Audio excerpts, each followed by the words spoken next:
Guys, welcome into the Gashouse Gang. Bernie, Miklasz, Kevin Wheeler with you here. The Gashouse Gang is brought to you by Sela Heating and Cooling right there, and he'll tell you more about that right there. And then Game Day Men's Health is right there. I'll tell you more about that later on, but the message there is pretty simple. You ain't feeling right, dragging a little bit, tired, whatever, go see them. Don't stay that way. It's pretty easy to get help. I got it, and I'm loving it. So, simple, easy. That's the easiest endorsement I can tell you about. Go see them at Game Day. I'm getting motivated, man. I'm getting motivated. Anyway. We'll get the gym together.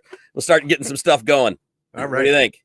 GameDayMen'sHealth.com, just to for all the information purposes out there. All right, Bern, we got a lot to do. We're going to throw some hockey into this baby here a little bit later on. The trade deadline is tomorrow. The Blues had been on a nice little run. They had a 5-game winning streak and a loss and then a win. So, good play since the break ended, and that's something that we can talk about in the not only where they are in the standings, but also what it means for the trade deadline and all of that. We'll do that in a little bit, but obviously with spring training going on, being the home of the Cardinals, we're going to have our focus on the Cardinals here at the beginning of it. And once again, like and subscribe here on YouTube if you're watching us on YouTube. And if you're not, go to YouTube and do those things because it helps the Gashouse Gang. And do the same thing for the Bernie Show on YouTube as well. And I want to start, Bernie, with a video you did yesterday because I think we've touched on it in pieces here and there. All of us have on the Gashouse Gang. But you went a little deeper dive on the idea of kind of the reset versus just a rewind. It is a rewind. Which is kind of what we're looking at. I mean, let me recap the essence of what we're talking about here. If you go to roster resource on Fangraphs and you look at the projected 26-man roster, now projected roster is just that. It's a projection. Right. It doesn't mean it will be the roster. But if you look at the projected roster, all 26 guys were part of the Cardinals in 2025. If you look at it from, and this is my stat, if you look at it from a offensive standpoint, 82% of the plate appearances taken last year, 82% of those plate appearances are back with the players that have returned. So all but 18% of the plate appearances last year, other than that 18%, everybody's back. They have 4 starting pitchers who ended the year in the rotation. Miklasz, Fedde, Palante, and who am I missing? Miklasz, Palante. Well, Sonny Gray. Fedde. Sonny Gray. Yeah, I'm sorry. So you have 4 starters who were in your rotation after the trade deadline. Yep. And then the other guy, Steven Matz, was in your rotation at the beginning of the year. Correct. So you have that. In other words, no room at the end for a young pitcher. Then finally, and then I'll shut up, the 9 relievers who pitched the most innings for the Cardinals last year, 8 of them are back, which isn't a bad thing because it was a good bullpen, minus Andrew Kittredge. Yeah. But, okay, how is this a reset? They're rewinding what they did last year and hoping that everyone's going to get better. That's basically what we're talking about, right? I mean, it kind of is. And, I don't know if you saw, but Matt and I talked a bit about it. I'm sorry, Tom and I. Yep, here you are, right? Tom and I talked a bit about this yesterday. Derek Gould's report that they were still kind of open to bringing in a veteran reliever. And it just gets me back to why. Like, why? I mean, you've got like 8 youngish arms that you probably want to get a look at. Why are we talking about another old guy? Especially since the old guys that are out there right now are really old. Like, look, David Robertson had a nice year last year, but do you not need to see O'Brien and Roycroft and Ryan Ludos and Gordon Graceffo and Takoa Roby and I'm leaving Kyle Leahy. There's like 7, 8, 9 guys now, not even counting what might develop as the year goes along. I'm not even talking about Andre Granillo. I'm not talking about Matt Swanson. I mean, like, you have 10, 11, 12 guys for 3 spots. Right. And how are we going to get a look at them if we're taking it? But this is kind of that point of what you're talking about. Like, where's the move forward? Like, it's not that it's not going to happen. It's just weird to me to reconcile why you're at this point with all of these arms you need to get a look at. Not to mention your 5 rotation guys. Plus, on top of those guys, you've got McGreevy, and then you got Matthews, and you've got Tink Hence, maybe Graceffo. But, like, so where's the room to get a look at anybody at all over an extended period of time? And some of these guys, they're not babies, man. I mean, Riley O'Brien's 30. Roycroft's going on 27. You know, if you're not going to find out anything now, when are you ever going to find out? And then what's the point of any conversation about a reset? 100%.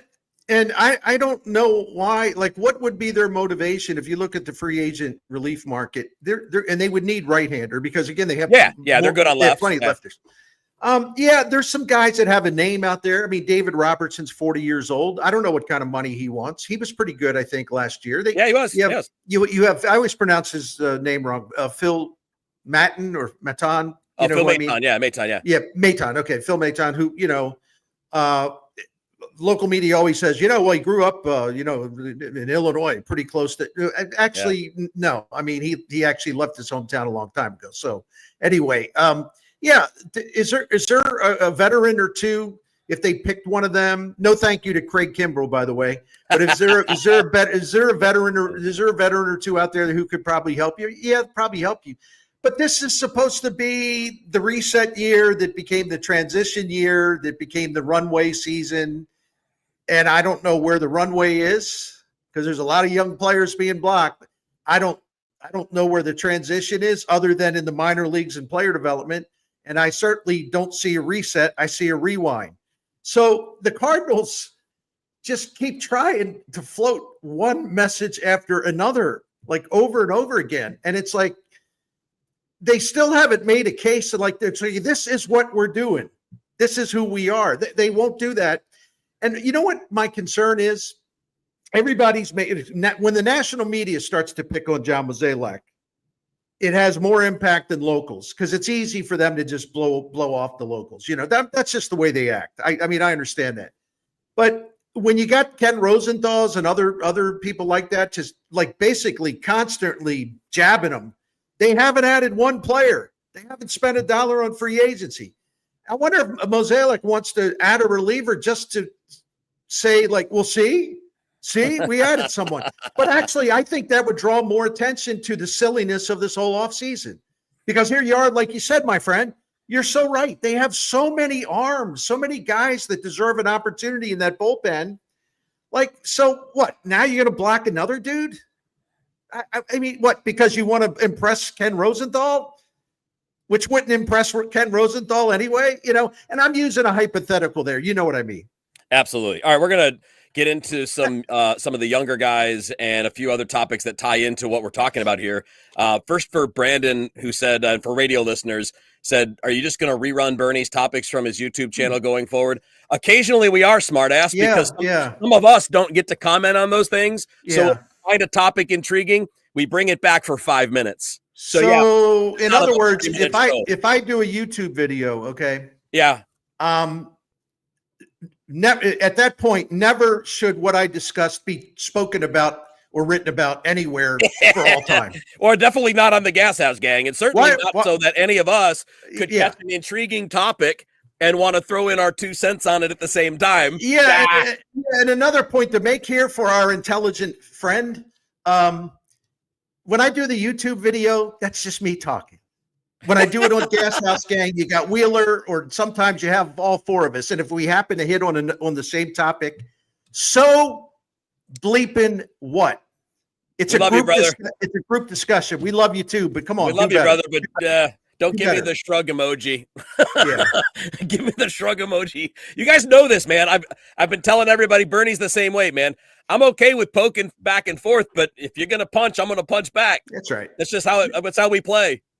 You know what? I have this problem with my writing too, because I really don't want to in effect take what I put together for video and just put it in written form and run it as a column. I try to really avoid that, but sometimes this stuff is worth talking about more than one freaking time. Okay. Yeah, it is. And especially when it's again, it's one segment out of a 40-minute show. And on that note, we're changing. Bernie Miklasz, Kevin Wheeler with you here on the Gashouse Gang. The Gashouse Gang is brought to you by Game Day Men's Health and Sela Heating and Cooling. And Bernie, before we get into risk versus reward and guys like Victor Scott and Luken Baker, tell us about Sela. Well, you can see the phone number and 314-481-7333. And of course, you go to SelaHeatingandCooling.com. We have been a Sela family for 16 years, and we're like babies compared to the whole business, because Dan Saliga and his family, he's the fourth owner generation and generation or operator owner, since 1927. The Saliga family's been taking care of St. Louis families. So we came late to the party here, but we're proud to be a Saliga family, and they've been taking great care of us, just like they take great care of everybody. And because it's a family-owned business since 1927, those vans with the name on the side means a lot to them. They believe it's their reputation is on the line every time they go to someone's home or business. So they do all kinds of repairs, of course, whether it be home or it be your commercial business. Take a look at the Priority Club. Go to Sela Heating and Cooling.com, and you'll never have to worry about their honesty, their professionalism, their reliability, all that stuff.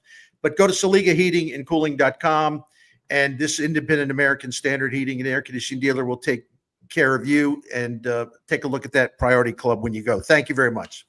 All right, so we continue on with the Gashouse gang, Bernie, and building off of the conversation about why block people. I think, we've been asking, I think the Cardinals have tended to chase stability and certainty over upside. And it was a sensible thing when you were openly stating that your plan was to win the division, to go make the playoffs, squeeze every last game out that you can, right? I mean, it's an understandable thing, but this is a great time to adjust a little bit and shoot for upside. And instead of saying, okay, we know David Robertson can give us 60 quality innings, go see if Roycroft's real. Go, like that kind of thing. Well, I kind of feel the same way, and I know you do, about Victor Scott as well. And Victor and Tom and I talked a bit about Victor Scott yesterday. He's been one of the better players in Jupiter so far. It shouldn't have to be too crazy of a task, I wouldn't think, for him to win the center field job. If he's hitting the ball hard, which he is, by the way, I think he's got the fourth or fifth best average exit velo of any Cardinal so far. And again, small sample size, but that's all you have in spring. And when you have a job in center field that's essentially open, that's the kind of stuff that for a guy like Victor Scott at his age and upside should be a tiebreaker, right? Like, shoot for the upside. Let's go. Yeah, absolutely. If this is a reset or whatever they want to, whatever they're calling it today, Victor Scott would represent exactly what they're talking about if it was a true thing. We had a comment from someone who leaves comments at my YouTube channel who continues to try to tell me and everyone else, no, this is clearly a reset. How is it a reset? You got 82% of the plate appearances back. You've got 5 starting pitchers back, and you got 8 of the 9 relievers back. How, in any sane definition, is that a reset? And that's the weird stuff. Some people still don't get it. Most Cardinal fans, thankfully, do. And they're just like, I don't understand this. And it's okay to say you don't understand this, right? Because this whole season's going to be kind of an adventure. Yeah, but if it was a reset, we would be seeing more young players getting an opportunity. Some other young players who are already here will get more at-bats because they gave up on Walker too soon last year. And, Nolan Gorman had a lot of at-bats last year, but he'll get more this year. And moving Contreras to first base opens up more at-bats for Ivan Herrera. So we're not saying that all 9 lineup spots are the same, right, and every player is going to be used the same way. But it's no reset. It's a rewind with some adjustments. Yeah, and the reset. Imagine like a film or an audio clip or a song or whatever. It's a rewind with some editing. Yeah, that's not a reset. Yeah, and somebody use that when it's editing what they already have. The reset part is happening not in our view, right? Like the reset that's underway has been the rebuilding of the farm system and the personnel and Rob Serfolio being brought in by Chaim Bloom and the different people. But that's not what we're talking about. We know that's happening. We all agree that's an awesome thing. We all agree that it had to happen the way that they're doing player development. 100% that is happening. No questions asked. But it was also advertised as being a part of the big league roster look too. Right. And we know that the part of that got held up on the Arenado stuff. Totally, again, nobody's fault. I mean, you could say one guy, you could blame Arenado for turning down a deal, but still, it's not his fault that he didn't want that he has an ability to exercise a no trade clause if it's a place he's not sure is going to be any better than where he is right now because he likes it here. But this is why I want to talk about that idea of upside. To me, there's what is there left for Luken Baker to do in the minor leagues?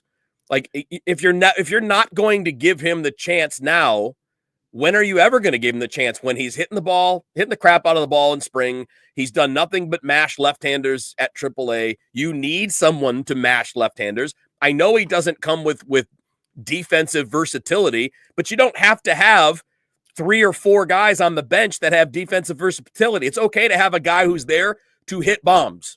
That's okay. Well, that's right. And last year, the Cardinals had a bench most of the year that had pretty much left-handed hitters on it. And they're overloaded with left-handed hitters anyway. They don't have enough of a right-handed influence. We're talking about impact, not just guys on the bench. But if you're, Luken Baker's not a kid, but Luken Baker's never had a full opportunity despite putting up massive power numbers at AAA, right? And he has shown last season, it's a small sample, but his numbers against left-handed pitching in the big leagues were spectacular. But Ali Marmol used him more against right-handed pitchers, which I don't understand. But I think Ali's impressed by him this spring. Yeah. I was given that message recently. Good about that. Anyway, but no, this is also why you have a thing called a DH in the National League, right? Yeah. Burleson will be a DH against right-handed pitching. Gorman, I think, will be a DH against right-handed pitching. Why wouldn't you use Baker almost full-time as your DH when a lefty's on the mound for the other side? Now, yeah, you could run Ivan Herrera in there and all this stuff. There's other ways to do it. Sure. But that's what I don't understand about the DH. And here, you and I were texting before the show. If they're going to actually try to make Baker a meaningful factor against left-handed pitching, they're going to have to put him a lot at DH against left-handed pitching, but also to have the power bat on the bench when he doesn't start, when there's a left-handed reliever, right? You have that. You got a chance, maybe somebody tie the game or break a tie or whatever. But one thing about Ali that I haven't liked about, one of his tactics, he did it so much with Goldie and Arenado, is that he uses the DH to sort of give them a half day off or whatever. He did it a lot. It's just like, well, I'm going to get Goldie off his feet today. We're going to put him at first base or excuse me, at DH. We're going to get Arenado off his feet. We're going to put him at DH. It's not a day off. Tony La Russa told me so many times when we talked lineups over 16 years, he says, look, man, if one of your players is tired, and when a player's tired, and he knows when he's tired, even if he doesn't want to say he's tired, you can tell. He said it's just obvious. So if one of your guys needs a day off, man, you got to take care of him. You give him a day off.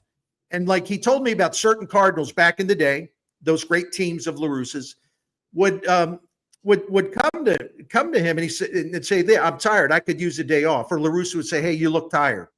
I think you could use a day off. And some of the players would come back with this. And this was before the DH. They'd come back with this. He says, well, if it's going to be a day off, yeah, I need a day off. Like, in other words, unless it's some emergency, don't put me into the game in like the 4th inning or something, Right.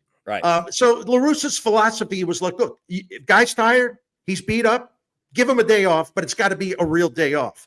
So I don't want to see the situation where Ali is putting Arenado at DH or whatever. No, if he's tired, give him a day off. Let Baker hit against left-handed starters. Yeah, let's get into this, Bern, because I think this is a fascinating question because the same poster asked if the Cardinals. Hey, Birdman, you're telling me stuff that we already know and stuff that I've written and talked about 100 times. But thank you very much. Let's clarify this, what we're talking about. Yeah. His first question was, are they overly left-handed? And for people listening on the radio side, he lists 7 right-handers, 6 left-handed batters. 72% of the pitchers are right-handed. Which is my stat, by the way. Thank you for repeating it. But let's talk about a couple things. Number one, it depends. Are they going to choose Siani or Scott in center field? Because if they do, that's 5 lefties in your everyday lineup. Yeah, there we go. Thank you. We have a winner. We have a winner. And you've got a lot of lefties who cannot hit lefties. Nootbaar's probably okay. I think Donovan's okay. But Burleson doesn't hit lefties. Gorman doesn't hit lefties. Siani doesn't hit lefties. And Victor Scott will probably struggle with lefties because most young lefties do. So some of this depends on what the actual lineup construction is. But it's also about facing starting pitching. So if you're going to go face a left-handed starting pitcher, You can't have all those guys in there. And if you're facing Josh Hader in the ninth inning of the game, and one of those guys who can't hit lefties is up, and you don't have a counterbalance, you don't have a Luken Baker, thank you, or somebody like that. That's how you deploy those guys. So two left-handed is simply that more righties is actually like on the roster is actually a better thing, because most righties don't have a terrible split against righties. Most righties are actually competitive, at least against right-handed pitching. And it's for the obvious reasons, because you see right-handed pitching so much. Like during the season, and I looked at the Cardinals the last 3 or maybe even going back to like 2021. It varies from year to year, but between 70 and 73% of their plate appearances will be taken against right-handed pitchers. So they have enough. They don't have enough to counterbalance that. Like you would like to see when we talk about right-handed pitchers, they do have enough. I misspoke there. They do have enough against right-handed pitchers, because you as you said, they have a lot of left-handed batters who are also kind of like regular players, and that's a good thing. Yeah, that's a good thing. Yeah, but if you can go look it up, the Cardinals were one of the poorer teams in Major League Baseball last year at hitting three, if I remember. Yeah, at hitting left-handed pitchers. Why? Yeah. Because last year their bench didn't have much there to counteract that. That's right. And as Kevin Wheeler pointed out, in terms of like guys who play the most, it's pretty left-handed hitting heavy. And so with all due respect to our friend, and he's actually a really intelligent guy, but he gets hung up on some stuff. Counting raw numbers, just looking at a roster and saying, "Oh, that's a left-handed bat, that's a right-handed bat, no. You have to say who the players are, because not all right-handed hitters are created equally, and not all left-handed hitters are created equally.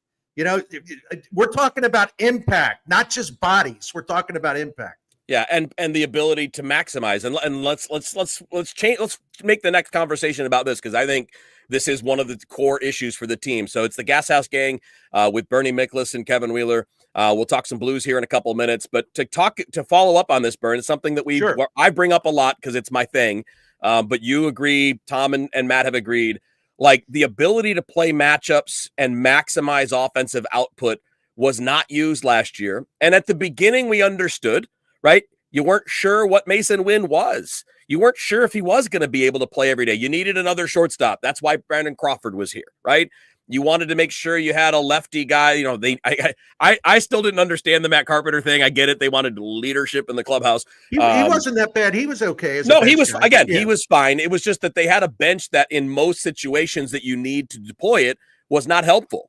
And like this, to me, the roster construction and the bench construction is fascinating, because I think Baker has to be there for this reason, to give you the big weapon, the big nuclear bomb in the last 3 innings against a lefty when a situation presents itself, to get starts. And heck, he might only get 2 at-bats, but if he gets 2 at-bats every few days against a left-handed starter, that can still be a lot more production than what you'd get from the lefties facing those guys.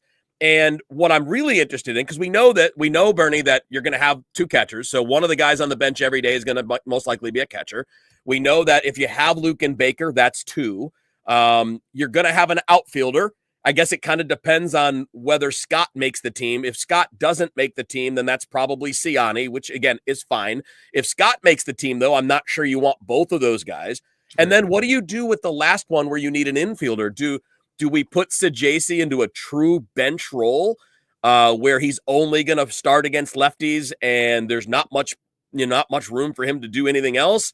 Or do we look at a Barrero or a Hellman or somebody like that who have much more positional versatility, who can both play center field, and obviously both have the ability, especially we're seeing it in the spring with Barrero, to hit the ball hard and maybe be a weapon, a situational weapon, not an impact guy, but a situational one. So when you're constructing this bench, versatility is great, but you do need the ability to use that bench to improve your offense.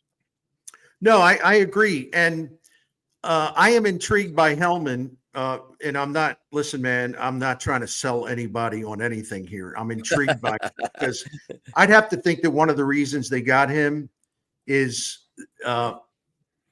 no one could convince me that like anytime the Cardinals pick up a player, even a minor deal, that Chaim Bloom doesn't have some influence over that. He's really good about identifying some markers that say, well, this guy's worth a look at. And the thing about Hellman, he's a right-handed bat, number one. Number two, he can play center field. He can play any outfield position, but he can also play shortstop. And they don't want to play Donovan at shortstop unless they absolutely have to. I mean, again, if we're talking about a bench guy who can give you a right-handed bat, which they just need in general, but also play center field, play any outfield position plus shortstop. The profile fits a need that they have that would be useful if he can perform at the major league level at a decent average rate. Right. Because it's not like their bench guys last year did anything. Like Fermin tears it up at AAA and then, 2 years in a row has done nothing in the majors. So, they have a way to play with the roster. But, deciding on this bench is going to be interesting. And, are they going to do something like keep 5 outfielders because of the man crush on Michael Ciani? I mean, I don't know. Is Hellman hurt? I don't know. I can't find a single at bat for him in spring training yet. I thought he had. I'm looking at their spring now. Yeah. If he's hurt, the team hasn't said anything. Yeah, I was going to say I'm looking at I'm looking at MLB.com spring training right now, and I'm looking for I'm just scrolling through it. There you go. Yeah, he's got 7 at bats. Yeah, so I thought so. He's 0 for 7 so far, which again is the least of my concerns. I know concerns. The one thing I hate about my job, and it's not many things. I love my job, but it's like if you say something, if you bring up the fact like, hey, a Hellman could, in theory, because of what he can do, he might be a bench piece. Oh, Bernie's on there talking about this guy like he's Rogers Hornsby. No. Bench guys are bench guys for a reason. Okay. Yeah. One of the things is you get the versatility of being able to play at a bunch of spots if you need a right-handed hitter. I'm just saying the profile fits. I'm a big fan of the guy. I think he's an underrated talent. I mean, I don't know how good the player is. Yeah, I mean, but like, look, how many guys can you think of, Bernie, that can play middle infield, center field, can run, and have 2020 seasons at the upper levels of the minors? Right. Like, I mean, again, he may not profile as an everyday player, but he profiles as a very versatile player with athletic skills and some power. So he would be great for what we're talking about. And I think Barrero kind of the same thing. He's a very athletic guy. He plays center field and shortstop, man. I mean, when you do those two things, you're obviously a guy that brings something. And I would just like to see a bench that is not just covering positions and not focused on defensive replacements, but a bench that's constructed so that it can augment your offense based on matchups. That would be, to me, how you can make more. If you want to win more games this year, there's a way. That's a way to try to make yourself better and more competitive than you were a year ago. The starting pitching last year was decent. I'm not saying great. It was decent. It was solid. It certainly was better than what they had in 2023. They were fine. Yeah. The bullpen was almost historically good by Cardinal standards. In fact, it was historically good by Cardinals standards. The defense was a plus, but they went too far with it a little bit, I think. Then again, they didn't really have a lot of alternatives, especially in center field with guys getting hurt all the time. Yeah. So I get that. Yep. But this is a different year. The only reason they didn't make the playoffs last year, or at least like win 89 games or 88 games, is because their offense was awful. Yep. And really their offense has not been good for a while now. It's been 10th in the National League, I think, the last 2 seasons in runs. Yep. So 10th or 11th. So I can't believe that they would take the risk of having this happen again. But I know what they're doing. They're gambling on, they're betting on a lot of their young hitters are going to take a step forward, maybe even a big step forward. Yep. I happen to think there's some juice left in Arenado's bat. Yeah. Because I keep repeating, if you can hit 430, if you can slug 433 in Busch Stadium as he did last year, there's some juice left in the bat. How enough to make a huge difference? I don't know. But he does have it in him to have a better season in 2025, especially after all the training he did to improve his hand speed, which improves his bat speed, and his bat speed is better this spring. So you can see an upside for, like, if we went through, we're not going to do it now, we don't have time, but if we went through all these guys, we could see their upside. But you're also going to need a really high percentage of them to try to really tap into that upside. Yep. You know, they can't stay the same. They can't be a little bit better. They certainly can't get worse instead of getting better. So they're taking a big gamble with this thing to try to sell themselves to the public as a contender. They're going to need a lot of things to happen in the race. They're going to need a lot of things to happen. But let's do that breakdown. Let's do that breakdown tomorrow, because Matt's going to be traveling. It'll be you and me again, so we can kind of kick that stuff around. Yeah, right. That'll be fun. So it's really interesting. And then, you know, maybe you or I could look at Dan Zimborski's Zips forecast for all these guys. You know, it's an intriguing team, because, you know, what does happen if a good percentage of these guys do not only do better, but do a lot better. And you and I have talked about this a lot. I ain't making any predictions on Walker and Gorman, but what I am saying, right. What I am saying, they did well, each of them in 2023. That ain't like 9 years ago. Okay. No. That's 2 years ago. Yeah. So, you know, it's like the idea of like, oh, they're awful, they're terrible, trade them while you can. No.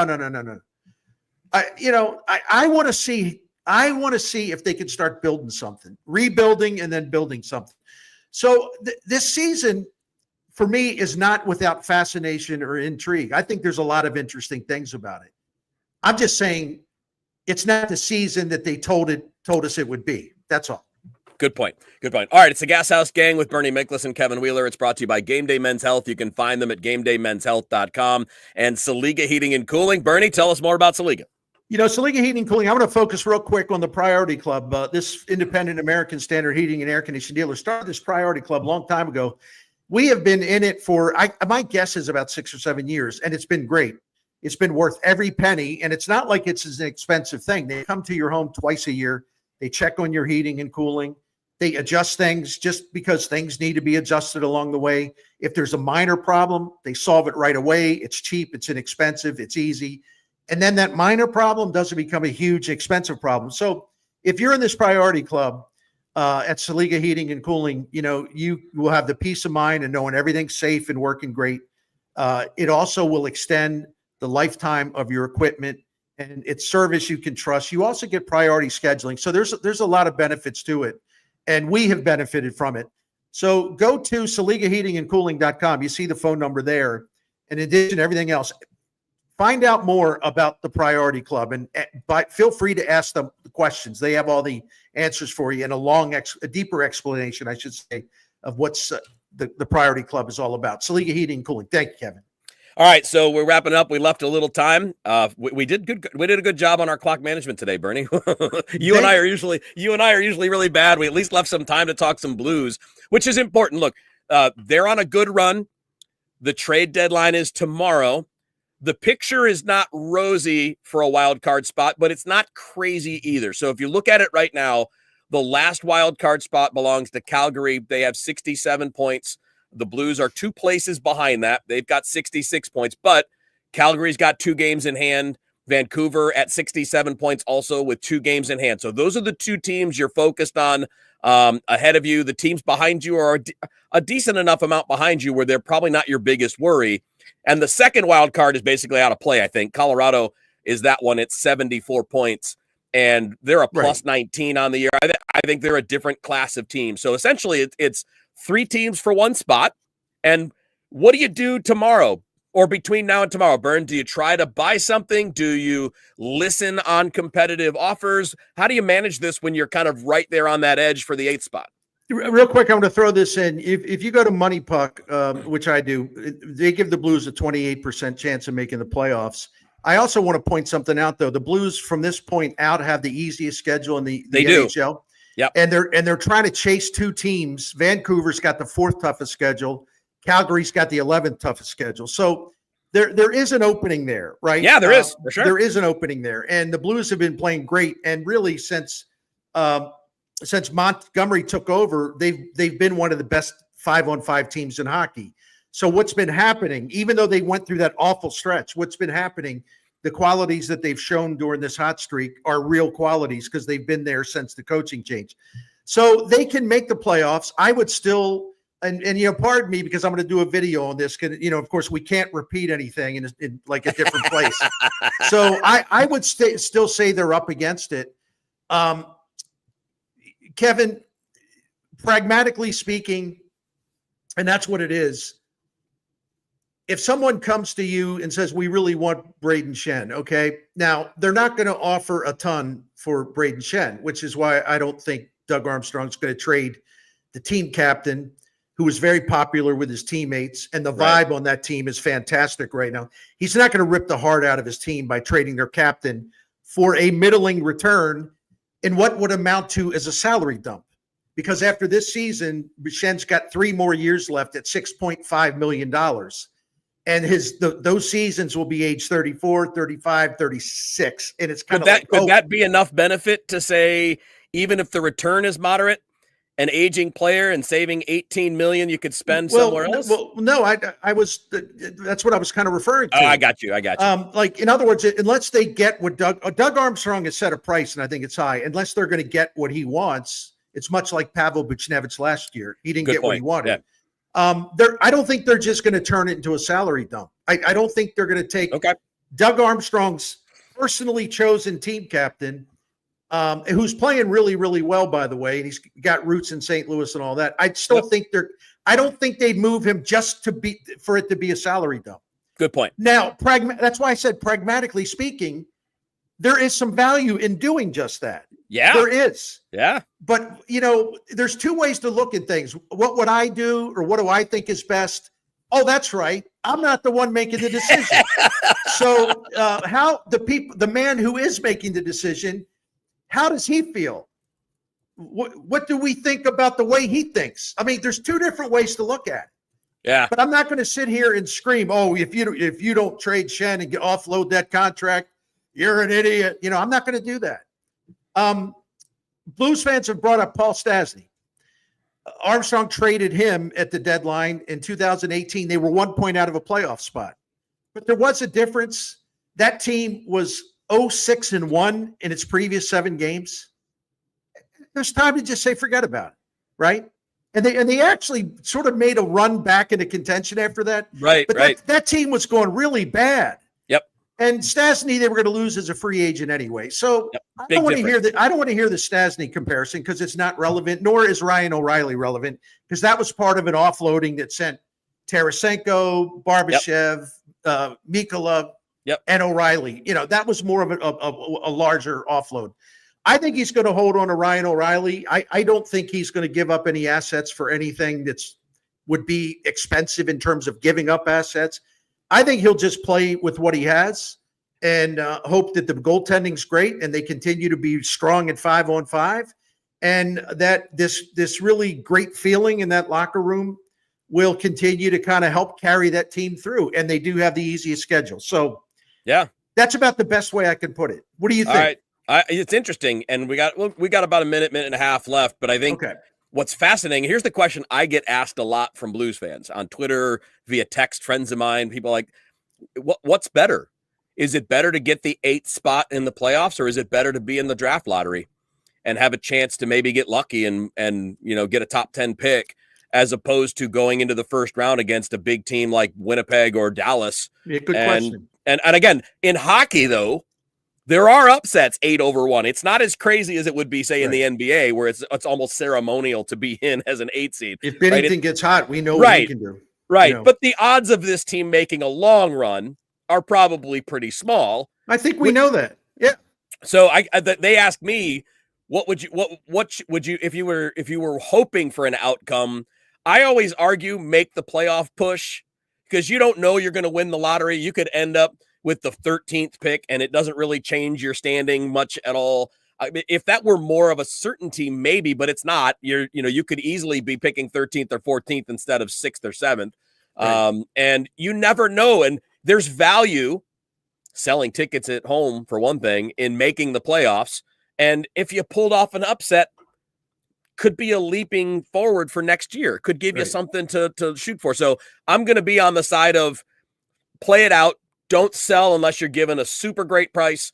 And I mean, obviously, you're only going to buy if it makes sense. You're not going to buy anything that's going to hurt you in the long term. But no, that's I try to hold on. I would definitely try to hold on. I'm with you. And the other thing too, Kev, is that Doug Armstrong is going to hand the general manager's job off to Alexander Steen after next season. Okay, right. They haven't made the playoffs for 2 straight years. If they fail to miss the playoffs this year, that'll be the first time since those dark times when Bill Laurie Bill Laurie sold the franchise and stripped it down. And they had the worst record in the league, 2005, 2006, and they were really bad for 3 years. So they're at risk of sort of, even though they wouldn't be as bad a shape as they were in 2005, 2006, but they haven't missed the playoffs 3 years in a row since that period, and that was a really, really dark period for the St. Louis Blues. So I think Armstrong wants to make the playoffs this year.